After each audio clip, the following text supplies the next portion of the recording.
तिथे सातारा जिल्हा परिषद अध्यक्ष निवडीवरून झालेला राडा राज्यभर गाजला, पण त्यामुळे भाजप आणि शिंदेंच्या शिवसेनेत नाराजी नाट्य रंगू लागलं।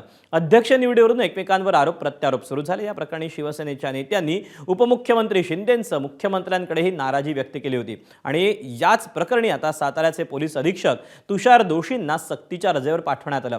मात्र दोशींना खरंच सक्तीच्या रजेवर पाठवण्यात आलं आहे का, यावरून नवा संभ्रम निर्माण झालाय। या पाठीमागचं नेमकं कारण काय, याचा आढावा घेणारा हा स्पेशल रिपोर्ट।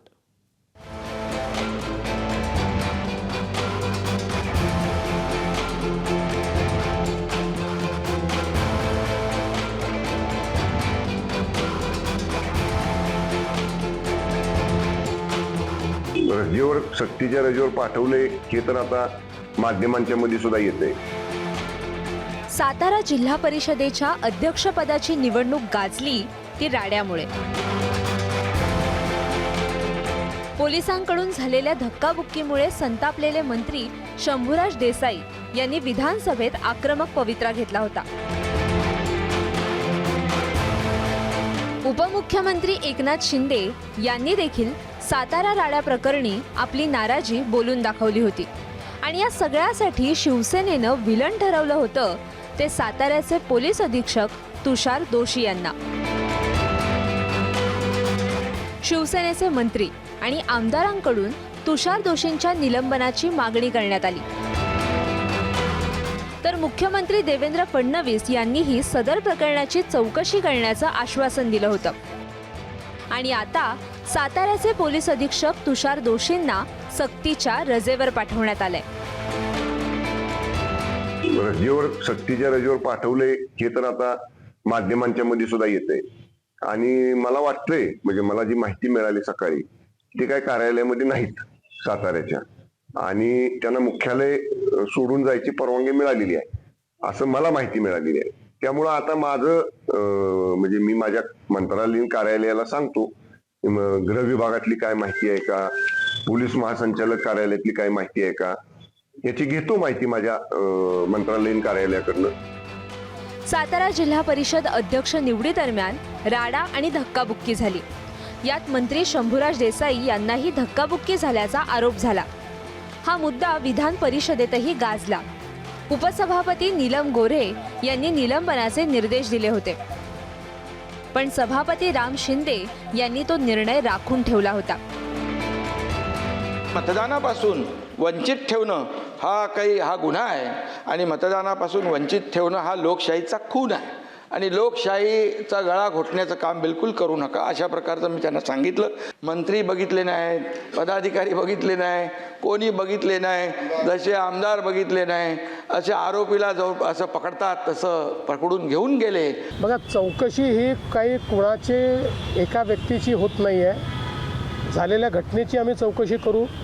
त्यामुळे तिथे ज्यांनी कायदा सुव्यवस्था बिघडवली असेल त्या सगळ्यांचा जो काही त्यांचं कार्य आहे ते रिपोर्टमध्ये येईल। ते रजेवर गेले आहेत, त्या संदर्भात जी काही आम्ही एक प्राथमिक चौकशी करतो आहे त्या चौकशीवर कोणता परिणाम होऊ नये म्हणून ते रजेवर आहे। मुख्यमंत्र्यांनी प्रतिक्रिया देऊन एका वाक्यात विषय संपवला आणि दोषींना सक्तीच्या रजेवर जाण्याचे आदेश देण्यात आले। दरम्यान दोषींच्या अर्जित रजेचं एक पत्र व्हायरल होत असून त्यांना सक्तीची रजा की अर्जित रजा यावरून सध्या संभ्रम आहे। यावरून राजकीय नेते काय म्हणतायत पाहूया। निश्चित आहे, एखादा मंत्री जेव्हा एखाद्या कार्यालयात जातो त्या टायमाला अशा पद्धतीचे दोन मंत्री धक्काबुक्की करणे, अधिकाराचा गैरवापर करणे हे योग्य नाही। मंत्री किंवा SP ह्या दोन्ही रँकच्या लोकांनी एकमेकाशी संवाद साधून सुद्धा त्या ठिकाणी शांतता निर्माण करता आली असती, परंतु ज्या पद्धतीने तिथं वर्तणूक झाली आणि मंत्री महोदयाने सभागृहात सांगितलं, हे निश्चितच खेदजनक होतं, म्हणून त्यांना सक्तीच्या रजेवर पाठवण्यात आलेलं आहे। पोलीस हे आपल्या संरक्षणासाठी आहे, आपल्याला धक्काबुक्की करण्यासाठी नाही आहे आणि त्यातून पालकमंत्र्याला धक्काबुक्की, त्याच्यानंतर मकरंद आबा एवढे सिनियर, आमच्या तात्यांचा लेख होतो, मी जन्मापासून ओळखते त्या कुटुंबाला। तात्या आणि आदरणीय पवारसाहेब आमच्या कुटुंबाचे 6 दशकाचे प्रेमाचे संबंध आहे। त्या मकरंद आबाला असं हे म्हणजे हा दिवस मकरंद आबाला धक्काबुक्की करावी जे लाजीरवाणी आहे त्या गोष्टी, आणि त्यातून पोलिसांची इन्क्वायरी माननीय मुख्यमंत्री म्हणले. पण सक्तीची रजा हे काय आता मेकशिफ्ट आहे, तर सक्तीच्या रजेवरनं 15 दिवसांनी परत येतील. हा ह्यांनी काय प्रश्न सुटत नाही. नाही, दोषींवर कारवाई त्याच वेळेला करणं गरजेचं होतं असं आमची मागणी होती. अधिवेशनच्या काळामध्ये सुद्धा तशा प्रकारची मागणी आली, परंतु आज त्यांना तशा प्रकारची सक्तीवर जातात का अर्जितवर, त्याची आता माहिती तुम्ही पण घ्या, मी पण घेतो. पण अर्जित रजेवर किंवा सक्तीच्या रजेवर गेल्याचं कारवाई उशीर झाले नक्की आहे. मला आपल्या सगळ्यांना सांगायचं आहे की SP रजेवर गेलेले आहेत. आता ज्याला जसं वाटतंय त्यांनी त्याचा तसा अर्थ घ्यावा. आता या प्रकरणाची चौकशी लागलेली आहे हे पण मला तुमच्याकडूनच समजलेलं आहे, त्यामुळं याच्या अतिरिक्त माहिती मला नाही.